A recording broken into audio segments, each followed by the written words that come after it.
Hello. And welcome to Before We Break Up Again, a podcast with me, Alfie Brown, and her, Jessie Cave. This week, we speak about our holiday in Amsterdam. We speak about visiting the art museums, brackets, we didn't visit the art museums. We speak about Jessie's holiday habits. Quirky, you betcha. And we talk about getting a holiday home at Al Pacino. We speak about all sorts of shit, and we agree to not record these at night anymore. So enjoy this, the ultimate night episode of Before We Break Up Again. Starting now. It feels good to be back after some time away with lots of things to talk about, our adventures. Yeah. Now that you said that about the battery, though, I'm very tense. Well, that is information that the listener doesn't have, because that was information I gave you prior to pressing record. It was information about the camera not having too much life in it. I'm not sure if that's the kind of pressure that anyone will be concerning themselves with at home. No, but it is high pressure for us. So it's not, because if it stops recording, then we just stop doing what we're doing. Will it save? Will it save? Mm-hmm. See, this is one of my problems in life, that I can't really do anything unless I know there's a reason, which kind of leads us very neatly onto the idea of holidays, which I'm not very good at. Well, you were much better than I remember you being on this holiday. Oh, really? Yeah, it was great. Compared to what? The only other holiday we've been on? That wasn't your best work in the holiday department. What? In Taormina? Yeah. Taormina? What? Yeah, I mean, you have certain foibles as a human being that don't allow... There are a lot of things about you that don't travel well. What did I do wrong in Taormina? Say it, for a start. But... I don't remember fighting at all there. No, we didn't fight at all. We had a lovely time. It was great. It's just you don't travel well. What do you mean? Well, you have lots of idiosyncrasies that we had to have pizza every night, didn't we? We did have a pizza every single night in Taormina. That's the only thing I could eat. Pizza. But we had also Aperol Spritz and peanuts, which are on my list of what I can eat and drink. And you had this in the abroad places. They have these things that it's coffee, and I'm sorry to say this, sugar, and ice, cream, and ice cream, churned, blended in this slush puppy heaven type device. I honestly dream about those things. And little shot glasses. Oh my God. With a spoon. There is something in Italy called granita, which is a kind of almond ice or coffee ice drink that you have with a pastry. Is that what you learn on Duolingo? In the morning. I didn't learn that on Duolingo, no. Or did you learn that in one of your vocab books? I don't. They're all Spanish, aren't they? Yeah, is that not, what did you just do? Is that Italian? It's Italian, yeah. Sorry. That's okay. My bad. That's okay. I fell in love with that drink in Taormina. Mm-hmm. And I wrote, that was a main feature in my book, wasn't it? Those little drinks. Oh, yeah. They made it to... They made it to Sunset. Okay. It's not my fault you decided to call your biggest show and your only novel variations on each other, despite the fact that they have absolutely no narrative through line whatsoever. Let's not criticize titles, okay? Let's not get into that game. Because I could really go for it with you. I'm not criticizing your titles. I'm just saying you just did. Yeah, okay. But I was saying that as a reaction to the idea that I should have known which one was which. No, I know. I'm not precious about that either. I seem precious about it because I just reacted dramatically on purpose because we're on a podcast. Sure. I don't give a shit. Okay? So in Amsterdam, where we went for 6 days, I developed a character, which I've been working on my whole life for my character was basically a complete bitch who just said no to everything. So whenever Alfie was sweetly like, do you want to go to the museum and see some Rembrandt? No. Do you want to go for a walk and sit somewhere and read? No. Actually, no, I did want to do that one. That was the one failure of Amsterdam. I couldn't find anywhere nice to read. But what other things did you say that was so funny and I was so funny back? What did you say? This character that you developed it with a fair synchronicity to the way that you are in real. It mirrors quite aptly your real character, doesn't it? Yeah, because I don't mistake. I was just being me. It wasn't a character. It was not a character at first. It became funny. It became funny because I realized I was saying no to everything. Especially after my recent improv, you followed experience. On neatly with your catchphrase, I don't like this and I don't like that. There was quite a few things. And it was very sweet because you'd catch yourself in the middle of saying that you didn't like something and then just go, oh God. I really I've been saying that I didn't like something again. I don't like many things. No, believe me. To do. And you were really nice about that. It was a bonus holiday because we got that gambling money. So we weren't planning on a holiday anytime soon. If you follow this podcast and know anything about our lives, you know that, if you've read anything about us in the last few weeks, you'll know that we don't have very much spare cash knocking around in terms of we can't just go on a holiday. So we're in debt. We're in lots of debt. Yeah. We're not in that much debt. It's fine. We're in a lot of debt. We're fine. We're absolutely fine. We're in a lot of emotional debt, I'll tell you that for sure. Yeah. I'm not sure what that means. I don't know what that means either. Sorry, it's really late. I'm really tired. I want to go to bed. But we are actually in a lot. We are in debt, emotional debt and, real debt. Who are we in emotional debt to? People. What does it mean? I don't know. What does it mean what do you I don't know why like? I said it. I feel like I've every bit of money I feel like we should be putting into putting away safely. What we do is we buy oat lattes. You just don't know how not to worry about everything in your life.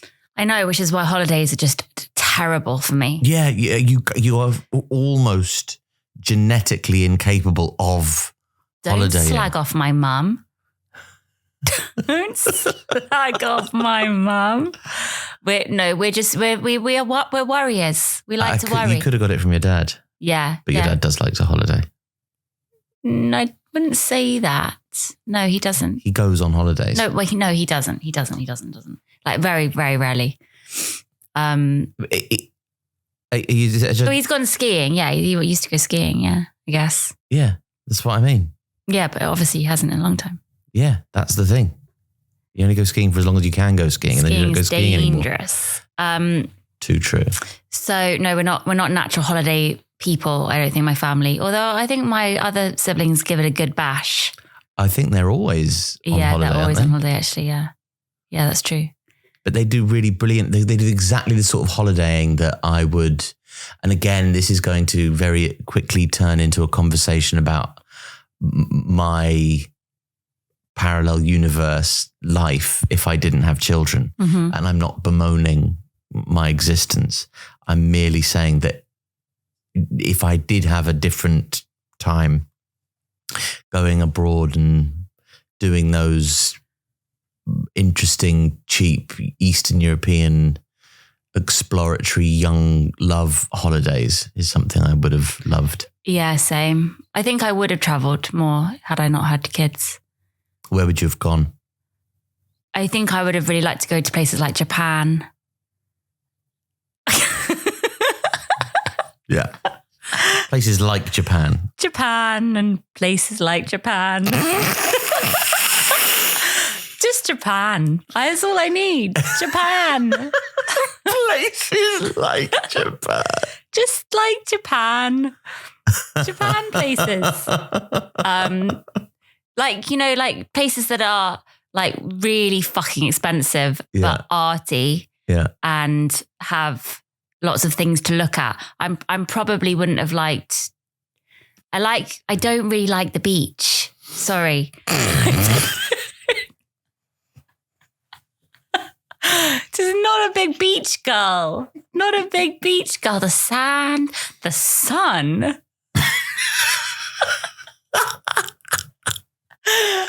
There's too much sun going around on a beach. Yeah.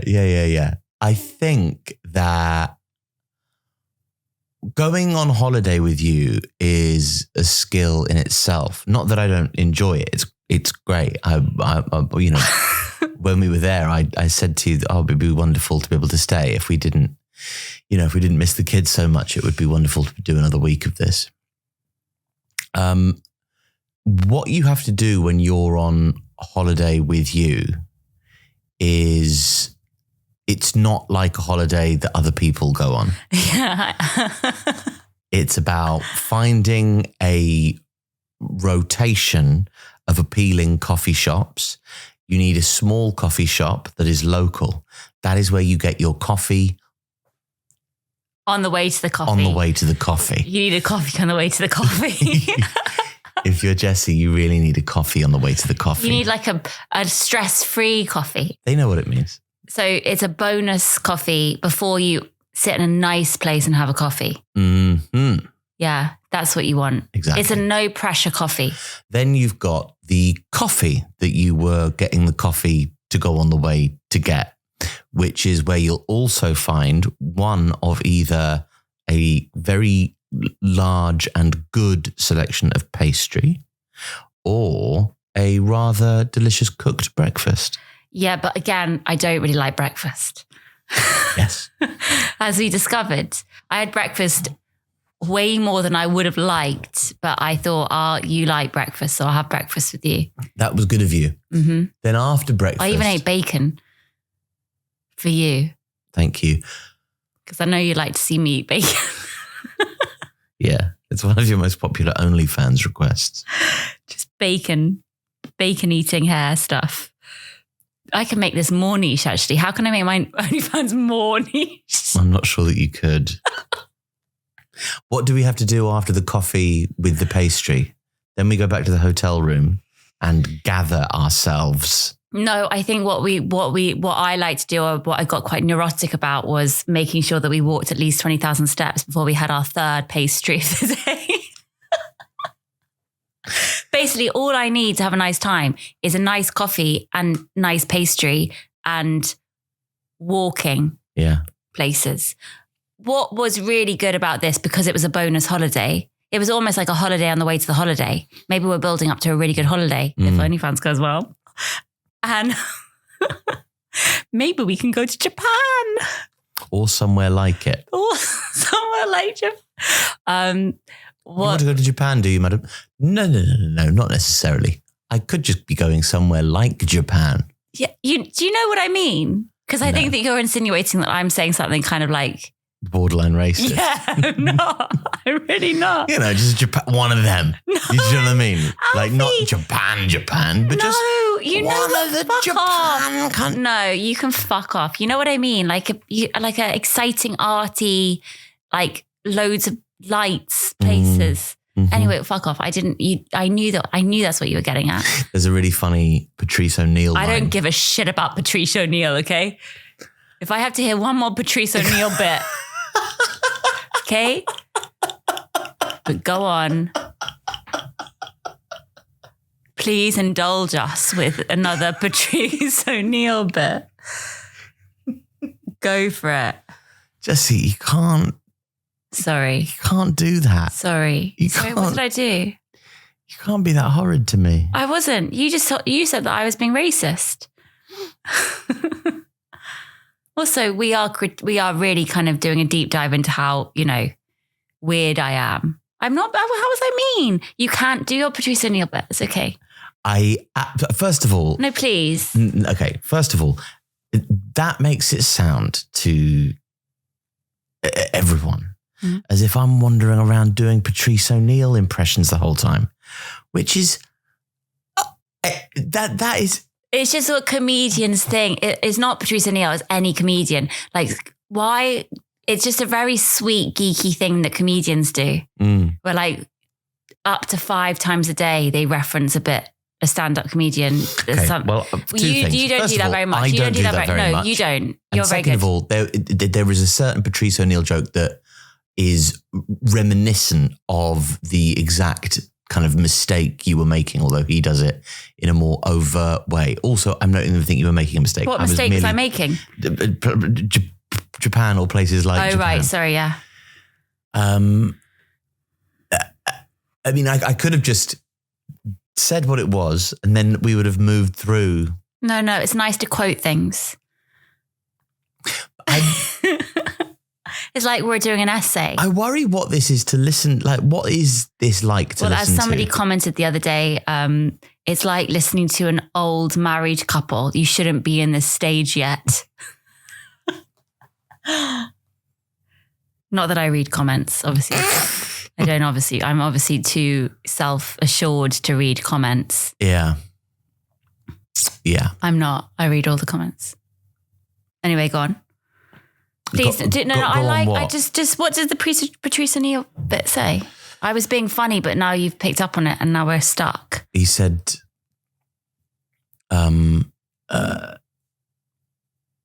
they're somebody from China, not China, but just one of the countries that Chinese people come from. Oh, right. Okay, cool. It's like the joke is his own ignorance. Oh, right. Cool. Yeah. Well, I genuinely wasn't doing that. No, I know. Yeah. Right. Anyway, let's get back to how bad I am at holidays. Basically, you were very sweet because you said, I don't mind what we do.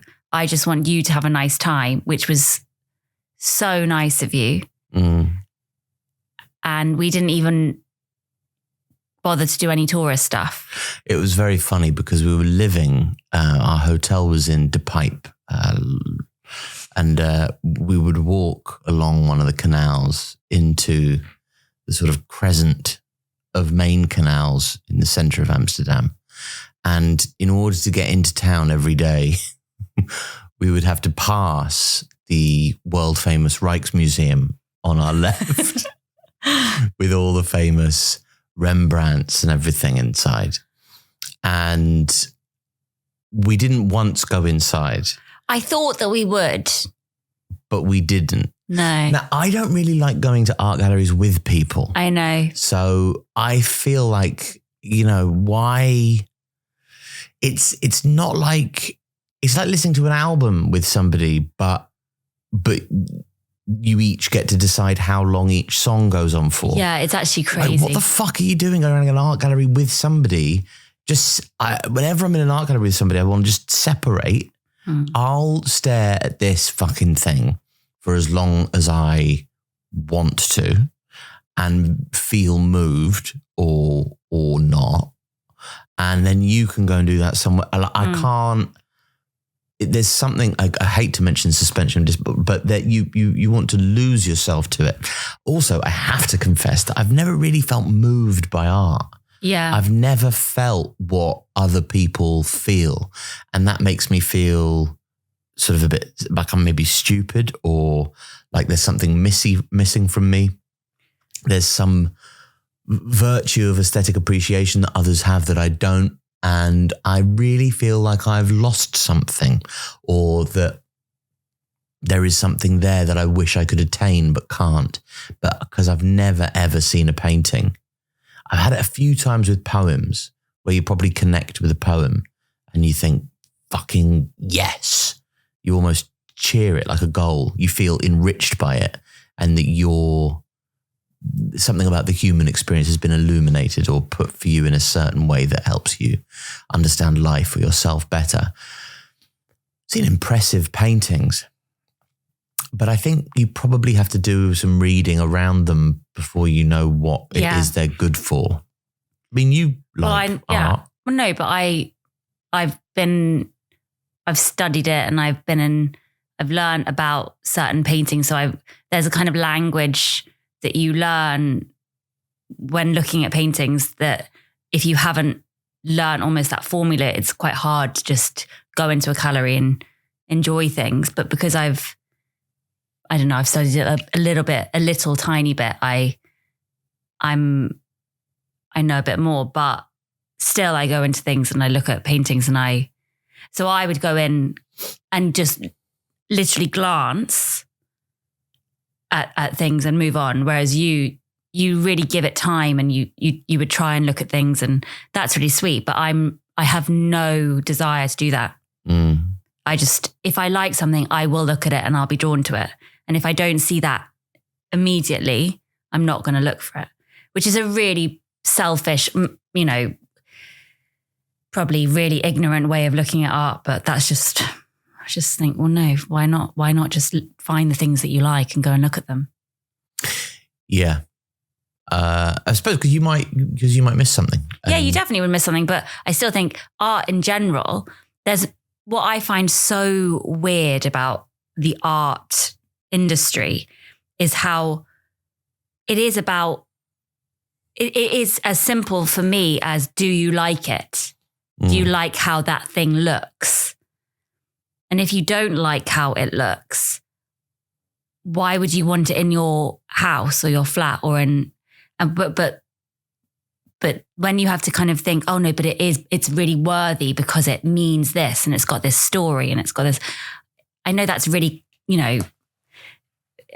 impressive, but if it's like gross to look at and makes you feel a certain way for looking at it, I just, that's not what I want from art. I want art to look nice, and if it makes me feel good.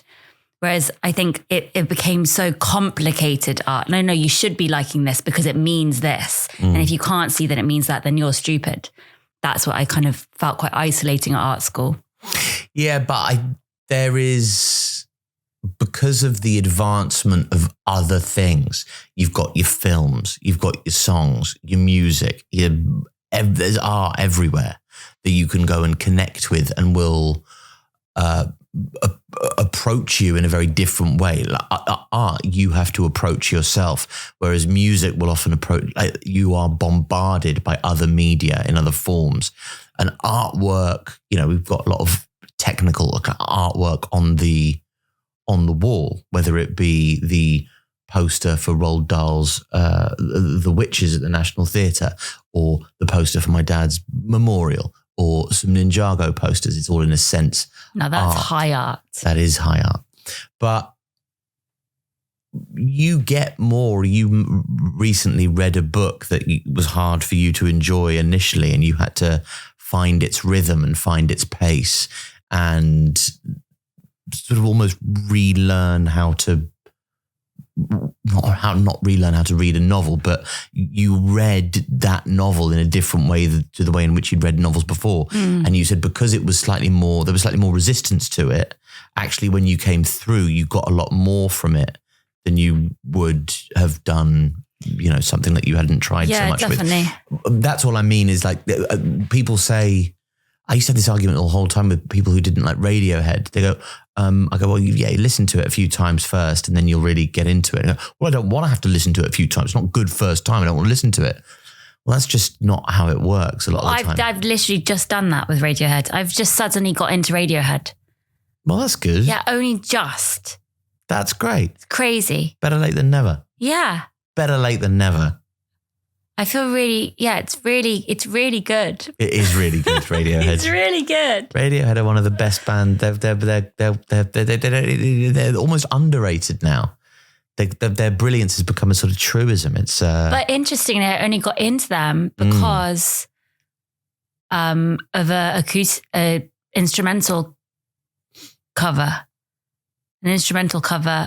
from a random person. And I thought, I'll listen to the real one. So I got into it. That's I was a very digestible way of getting into Radiohead, listening to this kind of very easy listening coffee shop type version. What was it of? Creep. Oh, right.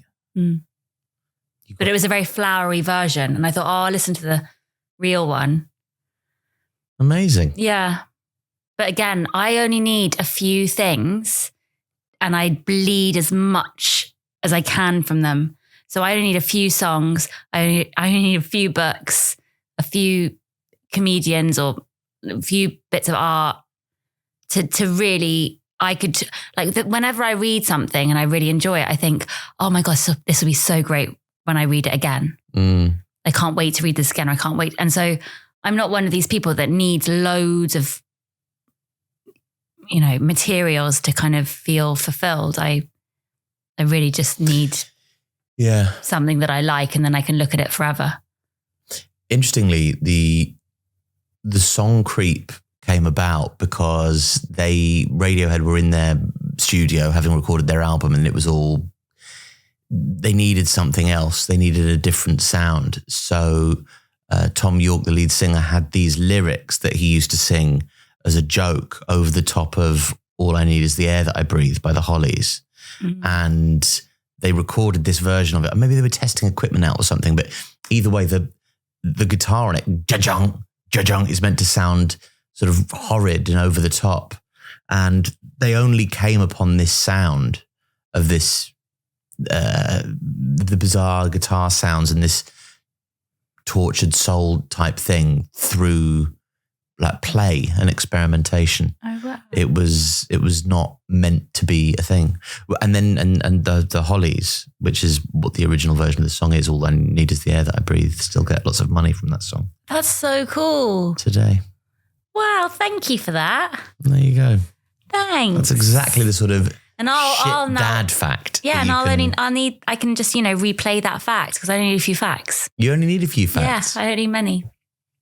What was your favourite thing about the culture of Amsterdam? Did you like the marijuana? I think it should be legalized. So it was really nice that it was just, everyone just seemed really chilled out and just really happy. And it was kind of a passion for people in the coffee shops. I liked seeing that. Yes, and they all seemed quite lively. Yeah. And on it. Yeah. And I do believe if I had found that earlier in my life, just a tiny, like in America, it's legal in America, right? Different laws in different states. Right. But yeah, I just think there should be more tests done on people who have kind of extreme social anxiety and how beneficial tiny amounts of weed can help them. Yeah, it's been an amazing thing for you.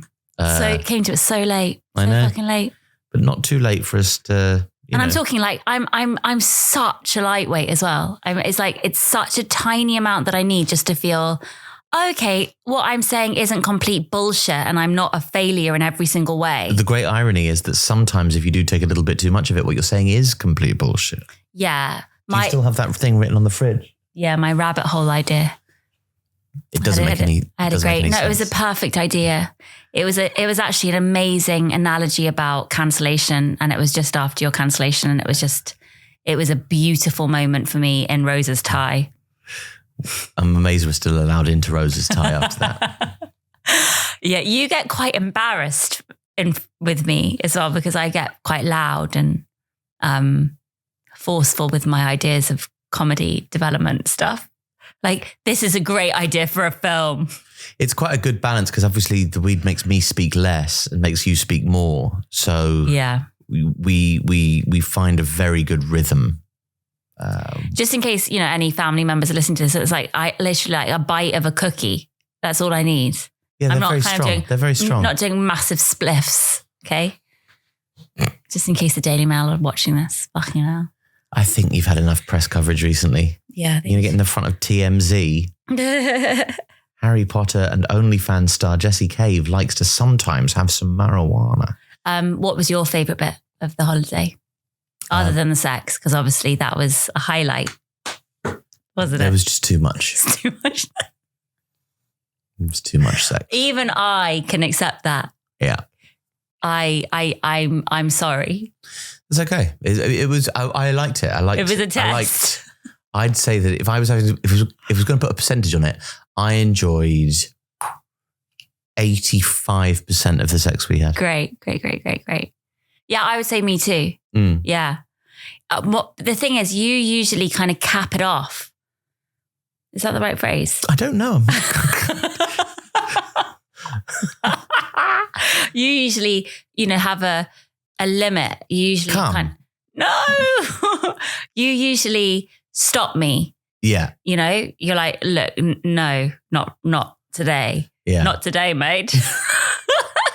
Yeah. You didn't do that. No. And I now know it's because you were testing me. No, I wasn't. It's just, I've been listening. You're insatiable. I'm not just insatiable. Like the Savage Garden song. Or is it Darren I just Hayes? like consistency. Yeah. And you have... It's a fucking unsexy sentence. To some extent, to you, sex is an accolade and a thing that proves to you or whoever that this relationship is going well and that we are not old and that we're not slowing down and that we're still just as young and vibrant and youthful and bohemian and sexy as ever. And therefore, and I knew that we were going on holiday. We were going to Amsterdam, the city of, butt plugs. And I knew that you'd want to have sex every night. So it's so rare for us to be able to do that every night. Exactly. So I wouldn't have gone every night. But I was happy to. Yeah, I'm grateful. Well, no, I wouldn't be. I was a co-beneficiary. Okay, we had a great time. We had a massage. We had a couples massage, and that was interesting. We did. You did not want to have a couples massage. You really didn't want to have that. But that was. But by the end, I didn't want it to stop. But you were just in my. It wasn't like a sexual massage. Just in case anyone worries. Well, it was for me. Okay, great. But tiny little hands. You basically let me. You were so relaxed the whole time. You were just like, whatever you want to do to be happy, which is so nice of you. But it's because you're just very. If I'm happy, then you're. What are they saying on maths at the moment? Happy wife, happy life. Mm-hmm. I hate that phrase. It was such a relief when you said all of that, though, because I really thought I'd have to go to so many fucking museums. I didn't want to go to any museums. I wanted to go to a coffee shop. No, and I know have you sex. did. I know you did. And that is what we did. That is what we did. And I'm very glad that you got the holiday that you were after. And I've been to the Rijksmuseum before. I didn't need to go again on this trip. I'll go again. I don't need... I'll go next time. Sure, but I also just need to build up to a place. Yeah, you don't need to go before next I go into the museum. You don't need to build up to it. It's I need to know the fine. streets. I need to know the people. I need to see the coffee shops. I need to just have a bit of a... I now know the lay of the land. So I'm ready to do some tourist stuff. We're about to move to Liverpool. You've never been to any of the museums there? Beatles, slavery, or Liverpool? We did go to... Oh, we've been outside the Beatles. Richard? Yeah. Yeah, I don't Jessie need to did a sketch where she called all of the Beatles Richard, and she was playing an American tourist, getting their names wrong and being enthusiastic about the Beatles whilst knowing nothing like them.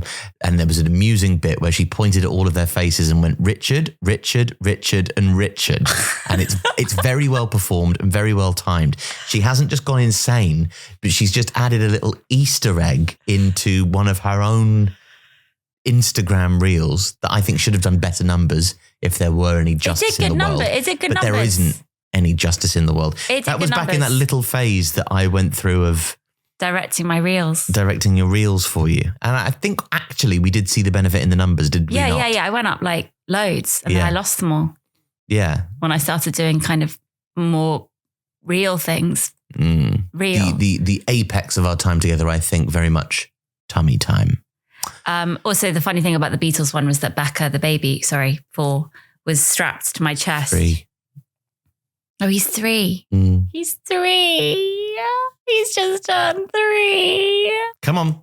Oh, that was the other thing. That was the massive obstacle that we overcame in Amsterdam. Mm-hmm. I was ovulating. And we only had one fight.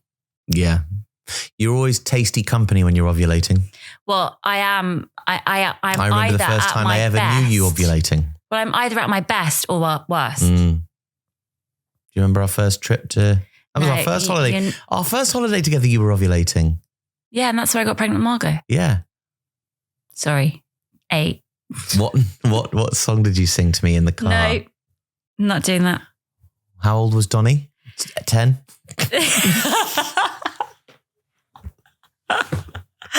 It's like we're drunk. Yeah. On love. Post-holiday love.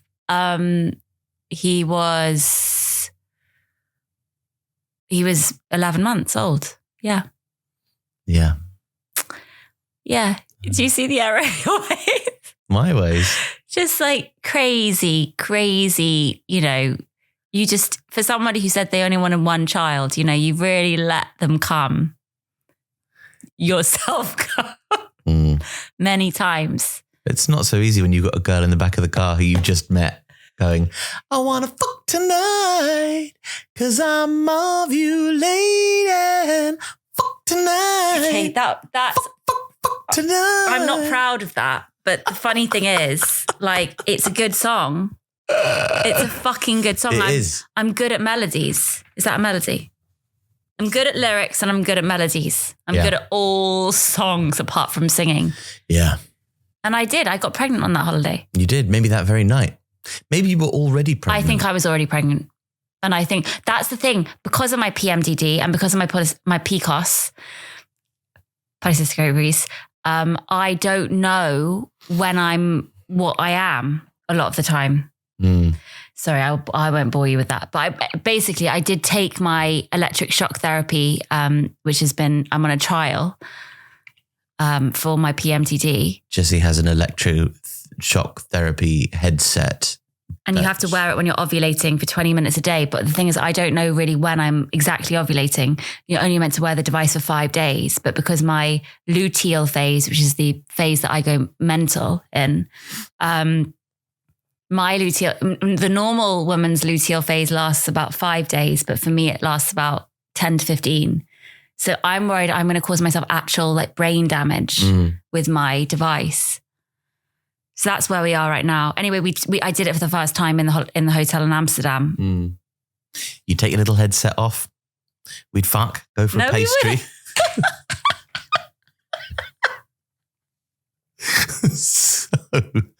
so funny this holiday. And then I also had to get you. There was also the stress of you having to take photos for me for OnlyFans and just like it being so not the right setup for photos, the hotel room, and just the indignity. Sure. Is that the word? What word did you use before that was really good? Ignominy. Is that the word? Ignominy.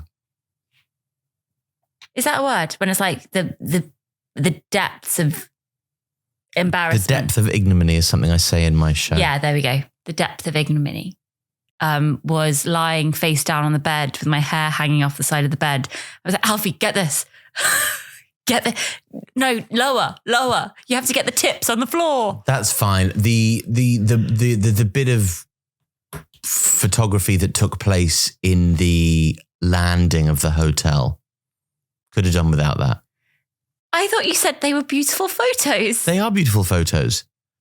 I just didn't feel like it was a beautiful experience taking them. Why? Because it was a brown wall. With a big camera. It's you just taking photos of you in the hotel like a nutcase couple. Yeah, we aren't a nutcase couple. We're seeing people with the selfie sticks taking couples photos on the little bridges. Oh my God, how many smiley selfies do you see next to the Anne Frank house? All these charming sets of, hello, hola, mina casa de Anne Frank. No me gusta, Nazi, Anne Frank house. There should be sexy. There should be a sign next to it saying, like, no smiling selfies. It's just not, it's so, I found it so upsetting. It is, like, after a certain amount of time, fuck them. Like these dead people. Like don't say that. No, Jessie, you're not listening to me, are you? Okay, go on. Because I'm saying that is what they're thinking, isn't it? Oh, right. Okay. Yeah, maybe they are. It's crazy. It's like they're not thinking of the person. They're just thinking of how can I have a cool photo from my holiday? One of the things that you're meant to go and see. That's what I kind of dislike about tourism in general. I don't want to go to the things that 10 other people have recommended. I'd prefer to go to this place or this place like we've just found. Is that why you didn't like that Japanese restaurant so much? Because of the amount of recommendations it had? But it had loads of recommendations. Enough. Oh, really? No, my issue with that was that they gave us an accidental free sake.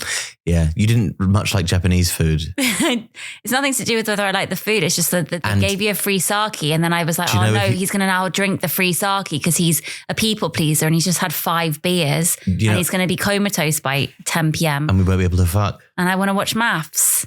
Yeah. So first things first. God, I hate myself.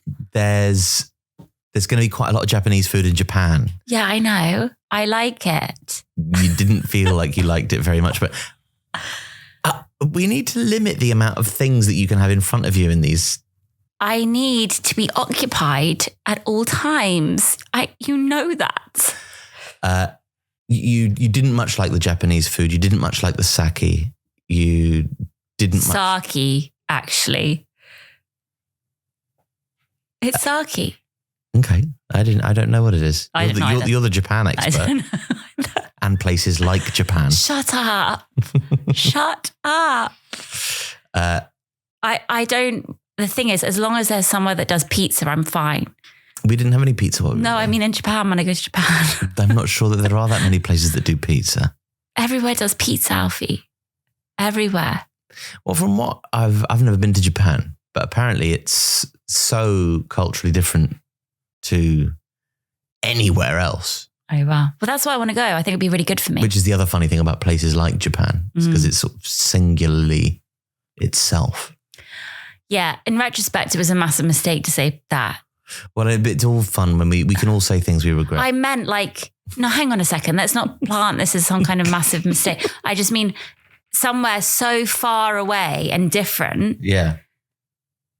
That it would be kind of just such an experience. I meant that. Like in the same way I would like to go to Japan, I would like to go to Hawaii, or I'd like to go to Alaska. I'd like to go to Greenland. I'd like to go to Antarctica and see some penguins. Quite a lot of snowy places you want to go to, isn't it? Yeah, because I told you I hate the sun. There's a lot of sun there as well. Oh. In fact, in like Alaska, depending on the time, you could go one of the times of years when it's only dark. Yeah. Isn't it Alaska one of the places where it spends like half the year is day and half the year is night? I don't know anything. But I'm very impressed that you know that. That because there's the Robin Williams film called Al Pacino called Insomnia, where he's a police chief and he needs to go and there's only like an hour of Al Pacino nighttime. became a dad at 80, 83. What? Okay. So let's take that journey. So what? I just meant, you just referenced Al Pacino and you were referencing a film and then I've just written down Al Pacino. Just because I know that he became a dad at 83. But why is that? What so? Just it's cool. It's not cool. I think it's cool. It's cool. Do you know how old he's going to be when his child gets to 20? Well, no, he'll probably be dead. Dead. He'll be dead. Yeah. That's exactly how old he'll be. Dead. Yeah, but he's given the world a little version of him. He is a little version of him. Robert De Niro as well has had a baby really late. Yeah, I can't say that I love that as a thing. I know. I mean... But everyone is going to be having babies way later. Yeah, but that's way later for how long? Like way later means like 45. 45 now is pretty common. I mean, 45 for a man is like absolutely normal. Yeah, but what I mean is that rather than being the top end, will be the mid-range, and then maybe you extend up to kind of 50, 55. Either way, 55 is a fuck of a lot younger than Robert De Niro and Al Pacino. Yeah. Daniel Craig, Rachel Weisz, they've just had a baby. 50s. They're in their 50s. Yeah. Yeah. So that's. But they're super fit as well. I think that helps. They probably have the biological age of like a 30-year-old. Yes. Al Pacino looks like he's, he looks like he's a couple of cigarettes and a smash burger away from. See, as long as there's a smash burger, I'm fine. Smash burger, pizza, croissants. Yes. It's so hard to stay in the pocket of the conversation here, isn't it? We're podcasting, Alfie. Okay. Sorry. You've got to stay, you got to just keep going. You've written down holiday home. Oh, this is because I heard a thing on the radio earlier. I honestly don't think, as much as I would love to go to Japan, or places like Japan, I also don't know if I need to go abroad again. I obviously it's amazing to be able to go to a place, but if somebody said to me, look, you're never going to go abroad again. You're barely going to go, you can go up north and you can go down south and you're never, you wouldn't even go as far as Wales.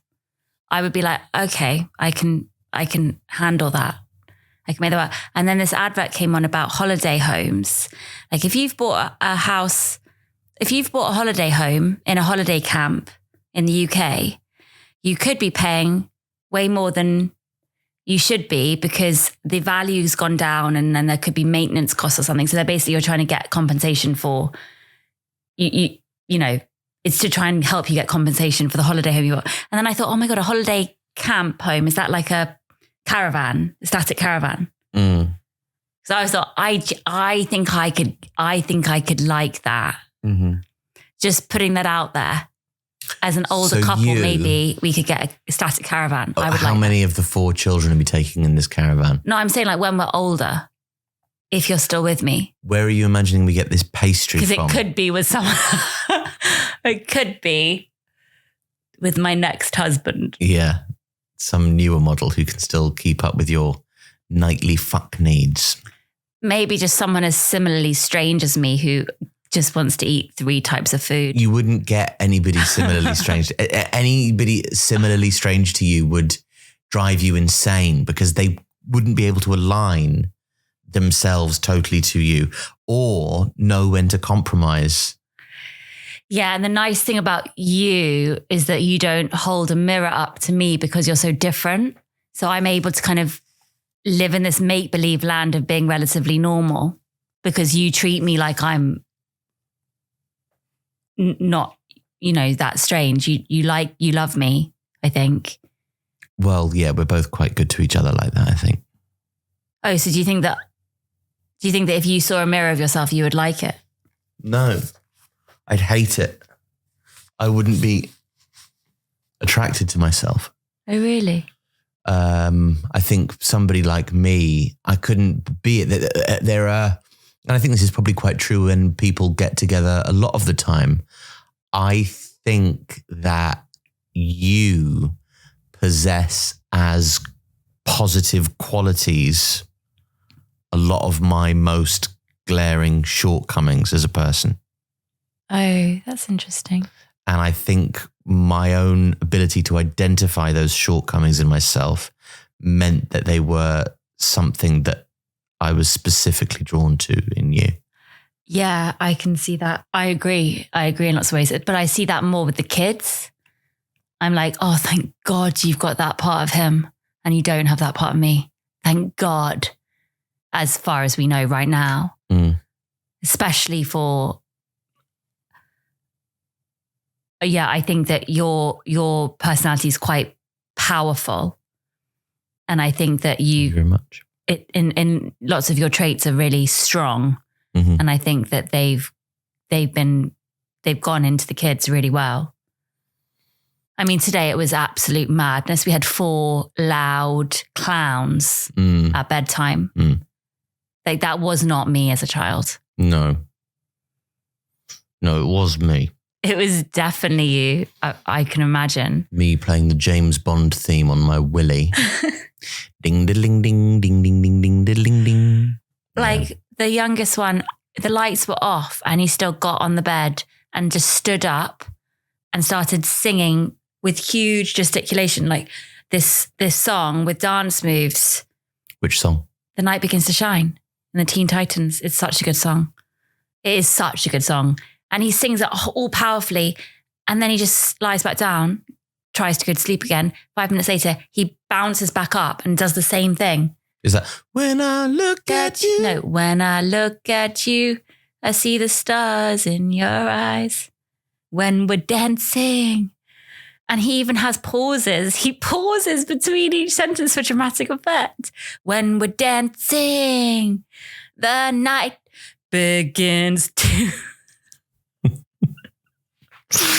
I can't imagine at the beginning be getting this caravan together, I'm afraid, Bibby. Do you know, does that not appeal to you at all? No. What if we had 2 caravans? Okay, getting better. Next to each other. Oh, worse again. What? I think that would be really nice. Yeah, that would be nice.